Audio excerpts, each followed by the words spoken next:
বিসমিল্লাহির রহমানির রহিম। সালামু আলাইকুম রহমতুল্লাহ। আজকে আপনাকে টাকমাতা দেখা ভিডিও দিলাম কি কোন। আচ্ছা শোনেন, এক ভাই রিকোয়েস্ট করছে যে ভাই রাশিয়ার বিষয়ে আবার একটা পরিপূর্ণ ভিডিও দিয়েন। আরেক ভাই দিছে যে ভাই আপনি যেহেতু ইউরোপ ছিলেন, একটা ইউরোপ সম্বন্ধে আপনি পরিপূর্ণ একটা ভিডিও দেন যাতে আমাদের উপকার হয়। আচ্ছা শোনেন তাহলে, এই যে আমি কালকে হিসাব করছি, আমার 82টা ভিডিও দেওয়া হয়েছে আমার চ্যানেলের ভিতরে সব মিল্লা। ইদানিং প্রত্যেক দিন দেই, আগে দিতাম না। এই 82টা ভিডিওর ভিতরে কি আপনারা একটা ভিডিও পাইছেন যে আমি ইউরোপের লোক নেব, আমার কাছে আসেন, ইউরোপ যাওয়া যায়? কখনো বলছি? বলিনি। কিন্তু আপনারা সবাই জানেন যে আমি ইউরোপে ছিলাম। আবারও বলি আপনাদের বোঝার সুবিধার্থে, আমি ইংল্যান্ডে পড়াশোনা করছি একটা ইউনিভার্সিটিতে। ওই সুবাদে আমি ইউরোপের সব দেশে কম বেশি গেছি। জার্মান গেছি, ফ্রান্স গেছি, সুইজারল্যান্ড গেছি, মোটামুটি ইউরোপ সব ঘুরছি, আল্লাহ ঘুরাইছে। 2001 থেকে 2010-এর ডিসেম্বর পর্যন্ত ছিলাম। তারপরে 2011-তে চলে আসি, 2 মাস 4 মাস আবার জার্মানে, তারপরে বাংলাদেশ। তো ইউরোপটা সম্বন্ধে আমি জানি। আমরা স্টুডেন্ট বিষয়ে যারা যাই, এদের বেশি কিছু জানতে হয় না। যারা শিক্ষিত বলাবেন, পড়াশোনা করে ইন্টার পাস করার পরে, আমি ডিপ্লোমা পাস করে গেছি, তো ওরা আইএলস করে, আইএলটিএস বললেন আপনারা, হ্যাঁ, ওইটা ব্রিটিশ কাউন্সিলিং করে বা বিভিন্ন কোচিং সেন্টারে করে করে পরীক্ষা দিতে হয় ওই ব্রিটিশ কাউন্সিলে ফুলার রোডে, অথবা অস্ট্রেলিয়ার আন্ডার আছে একটা বেস্ট সেন্টার ওই ইতে জিকাতলা।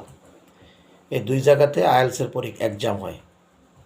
আচ্ছা গেল, স্টুডেন্ট যারা তারা পণ্ডিত, তারা কি করতে হবে না হবে সব জানে।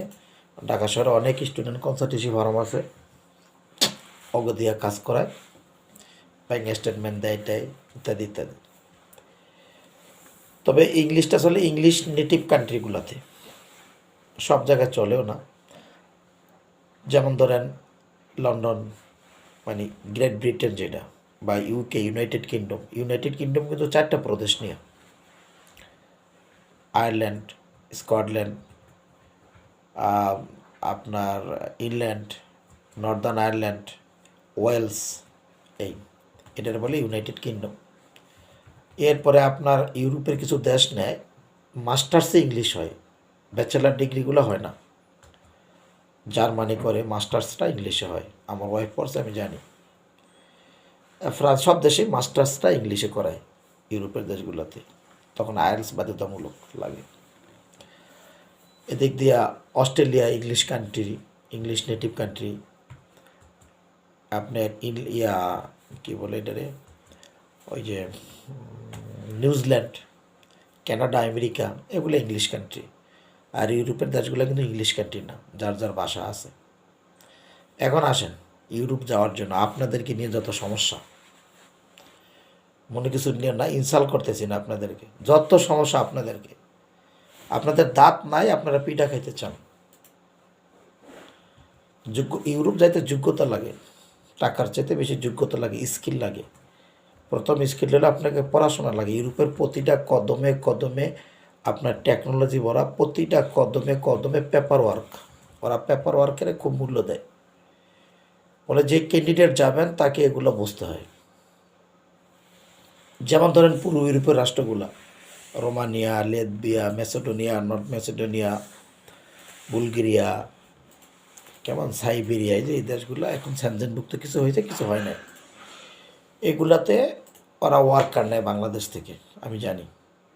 এখন আসেন, এই যে ওয়ার্কারগুলো নেয়, তারা কোম্পানির ডিমান্ড দেয়, এরপরে কোম্পানির অ্যাপ্রুভাল পাঠায়।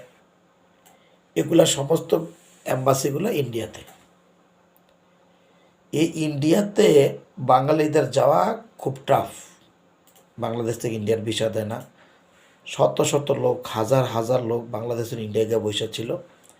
আর ইন্ডিয়াতে একটা বিশাল বড় সিন্ডিকেট আছে, তারা ওই অ্যাম্বাসিগুলো কন্ট্রোল করে, মাফিয়া। তো মাফিয়াদের বিষয়ে তো আমি কখনো কথা বলি না, কোনো ইলিগ্যাল বিষয়ে আমি কখনো আমার ভিডিওতে দিই না। কারণ ভিডিও যখন দিতে হয় পাবলিক ফিগারে কথা বলতে কোনো হিসাব করে কথা বলতে হয়, আর এটা আমি পছন্দ করি না। আচ্ছা, তাহলে এটা ভুল।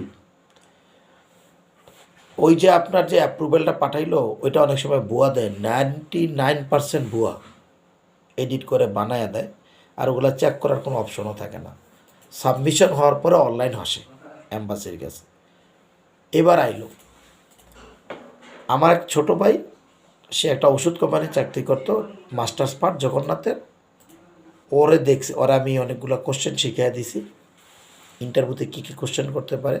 ওর কোম্পানির ডকুমেন্ট দেখে ও গেছে, আলহামদুলিল্লাহ রোমানিয়া থেকে বিষয় হয়ে গেছে। এখন আমি ওর পিছনে সময় দিছি একদিন সময় দিয়েছিলাম, 1 ঘন্টা আমার লগে দেখা কথা আসছে, অনেকগুলো কোশ্চেন লিখে দিছি। ও বলে ভাই এগুলোর থেকে আপনি যে যে কোশ্চেনগুলো লেখছেন এইগুলো থেকে প্রশ্ন আসছে। অ্যাম্বাসিগুলোতে ইন্টারভিউ নেই, এই রোমানিয়ান অ্যাম্বাসির কথা আমি বলতেছি, দিল্লিতে। একটা অশিক্ষিত মূর্খ লোকেরা দেখলে চিনে, ভিসা থাকলেও তারা দেয় না, গাবার্ড দেখলেই বোঝে, এরা রিজেক্ট করে দেয়। আর বিএসএফ আছে, বাকি হলো বিএসএফ। প্রত্যেকটা দেশে, ইউরোপের সব দেশগুলো মিললে বিএসএফ সেন্টার আছে, যারা ইন্ডিয়া কন্ট্রোল করে। বাংলাদেশে গুলশানে সাইমন সেন্টার, যেখানে বিএসএফটা কাগজগুলো জমা দেয়। সমস্ত ইউরোপ আমেরিকার অ্যাম্বাসিগুলার কাগজগুলো বিএসএফে জমা হয় এবং সেখানে ফিঙ্গার নেওয়া হয়। তাহলে এটা একটা জটিল প্রক্রিয়া। এটা আপনার কতটুকু যোগ্যতা আছে বোঝার, এটা 10 মিনিট আধা ঘন্টার ভিডিও দিয়ে বোঝানো যাবে না। প্রতিটা পড়াতে আপনাকে বুঝতে হবে, পড়াশোনা থাকা লাগবো, আপনার কি কি চাইছে, কী কী ক্রাইটেরিয়াগুলো আছে এগুলো আপনাকে পড়তে হবে, বুঝতে হবে, জানতে হবে।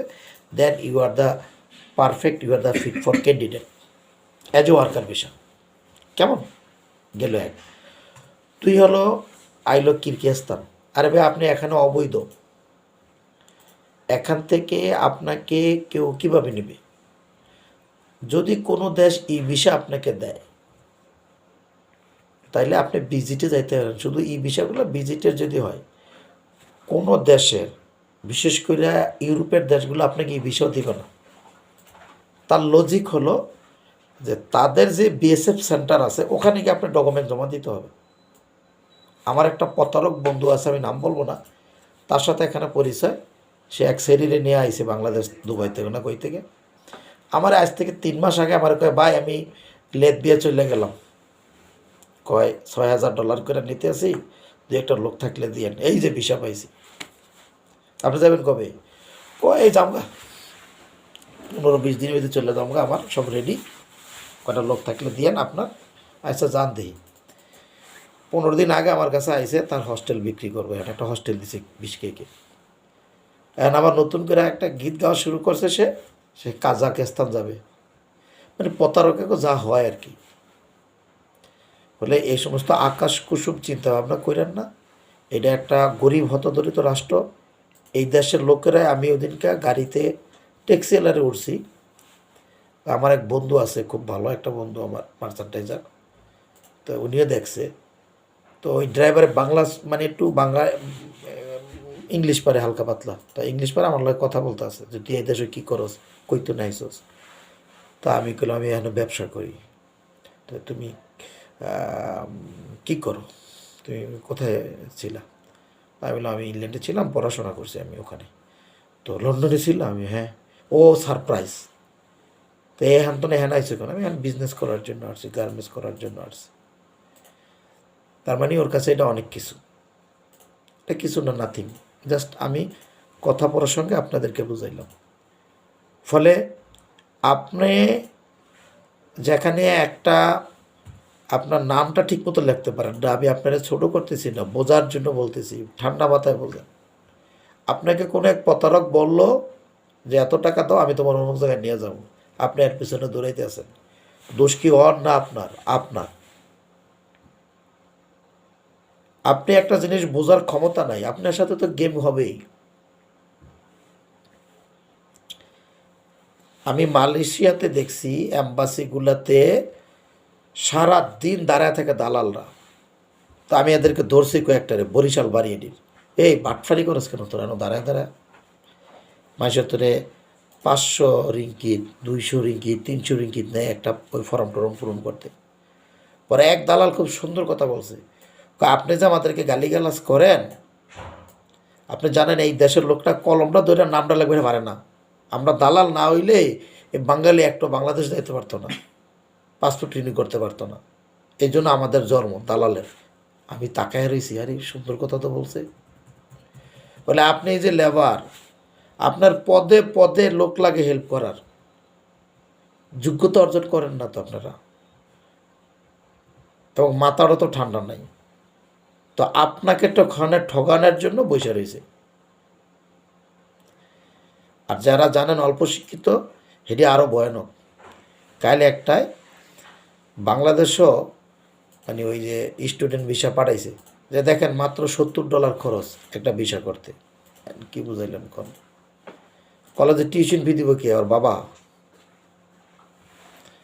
একটা ছেলের 1 বছরের কলেজের টিউশন ফি $1400-1500 যদি সে ঠিকমতো পড়াশোনা করে। মেডিকেলের ছাত্রদের $2500, বছরে $5000। বাংলাদেশে পড়ার লাগে না, ইউনিভার্সিটিতে প্রাইভেট ইউনিভার্সিটি করে কি জন্য? টিচারের বেতন দিব কই থেকে? বিল্ডিং ভাড়া দিব কই থেকে? তাই এই যে একটা লোক এখানে আনলে, এই দেশে আনলে ওয়ার্কার, তার ওয়ার্ক পারমিটটা বাইর করতে 40 থেকে 50 হাজার শ্রম খরচ আছে। একটা লোকের প্রপার এই দেশে খাড়া করাইতে 3 লাখ 3.5 লাখ টাকা খরচ। দালালরা তো করে না। বাংলাদেশের দালাল যারা আছে, আমরা 500 টাকা করে কত কিনতে পারি, কিনা আপনাকে রাস্তা ছেড়ে দিছে। বুঝেন নাকি? যোগ্যতার উপরে আপনার যেটুকু যোগ্যতা আছে ওই নিয়ে লড়েন। বান্দর বেশি লাফাইলে দেখেন বলা নিচে পড়ে যায়। যোগ্যতার বাইরে চেষ্টা করলে বিপদে পড়ে যাবেন। আর তখন দালালের গালি দেন, আমি তো দালালের বিপক্ষে, কিন্তু আজ আপনাদের বিপক্ষে। আপনার ক্ষমতা কতটুকু অনুযায়ী আপনি লড়েন। ভালো থাকবেন। সালামু আলাইকুম।